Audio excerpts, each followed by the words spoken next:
Okay, here's another Farmall F20 project update. It's Sunday, March 13th, 2011. Yesterday, a friend of mine came over and he got the flywheel lined up and in there where it's supposed to be.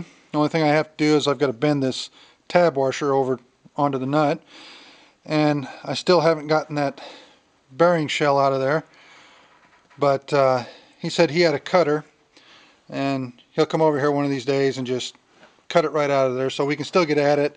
And I'm not planning on putting the clutch on or anything yet, so we can still get at it, so he can do that, so that's no big deal. Now the other thing that we did while he was here, since he knew more about it, we put in the shims and got the main bearings in. And the shims I'm talking about, right there where the two halves of the rod and the rod cap meet, there's some shims in there. And what those are, there's a couple different sizes, but the main ones, they look like this, and they're pretty thin. They're actually about 2/1000ths of an inch.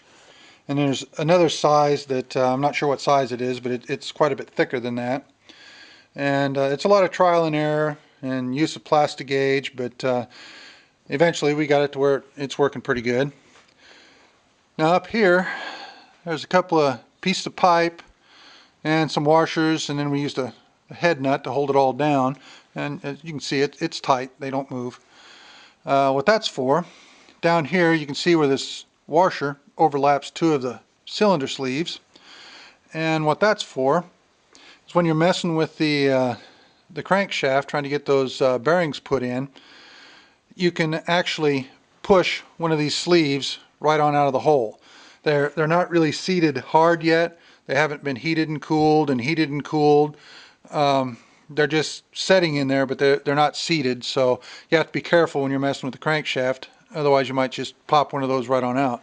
Well, this prevents them from even moving, so we didn't have to worry about it. We could just mess with the crankshaft all we had to without worrying about popping one out. Now up here in the front, I've got a couple things I have to do. One, right down there, if you can see it, there's this piece of gasket material that I have to trim out. That's an oil passage, so it's pretty important that it's not in there. And I got the camshaft, cotter pin, everything in there, and the dust shield, like I said.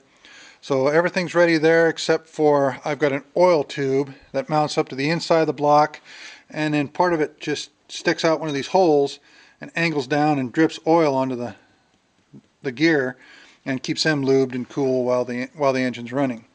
I've got to put that on, and then I'm ready for the front cover. Now this also doubles duty as the front engine mount. These ear here and on the other end, that's what acts as the front motor mount. And then of course you have right here and the one over there, that's the rear motor mounts.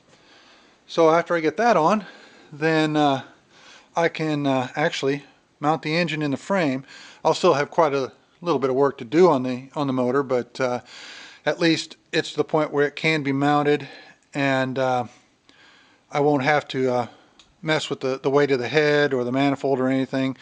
Before I put it into the frame, it'll be easier for me to mess with before I get all that extra weight on there. So once I get that front cover installed, then it's ready to go onto the frame.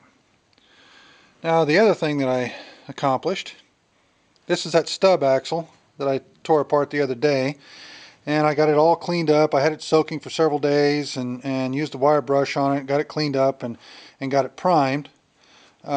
Except for the outside, I didn't prime that yet. I figured I could actually prime that once I put it back together.